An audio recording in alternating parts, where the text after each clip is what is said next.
Zambia is the first African nation to become a full Chinese colony, and we joke about some of these things, but what has happened is really, really tragic.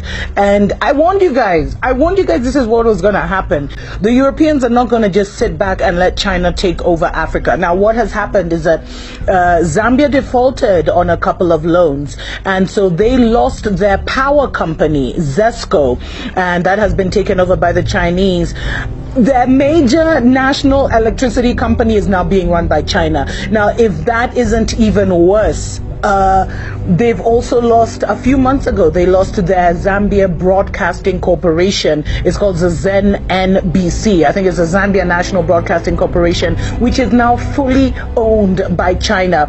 And, but they have actually been in secret talks over how their national electricity company would be taken over. This is crazy. Do you think an African country would be allowed to run China's national electricity company? And, it just shows you that China's neo-colonial strategy is reaching ahead. I mean, it's reaching its climax. And you see, what China has done is they have studied countries that are corrupt. They have studied countries that, that are greedy, that have greedy leaders, which is most African nations, and that's why we find most African nations are in this situation. The next election for Zambia is, I think, 2020, somewhere there. You're going to see a lot of African governments toppling, because they have sold our souls to the devil, literally.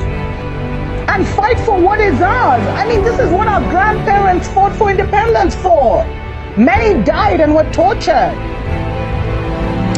And it's become such a problem because contractors are moving, traders, wholesalers, farmers, manufacturers, importers, exporters, and criminals who want to seize the vast resources of Zambia and are looking for an escape route from poverty, because China just came out of being a third world country. And it's even become common now for people to say China first, Zambia last. Imagine. There's been a lot of loss of employment opportunities because they're bringing everyone, cooks, bakers, electricians who learn online, engineers who learn online. They've brought a lot of lawlessness and corruption. They're crowding out Zambian SMEs because they're even doing the small business of even selling maize on the streets. And they're racist. And a lot of Zambians have complained about the racism and the environmental degradation. They're even in Zambian markets. Where the Zambians now, you go, you sell your vegetables and your fruits. They're even there, selling fruits and vegetables and competing with Zambians. It's shame on the Zambian government. Shame, shame, shame on President Edgar Lungu, or whatever his name is. Shame on him.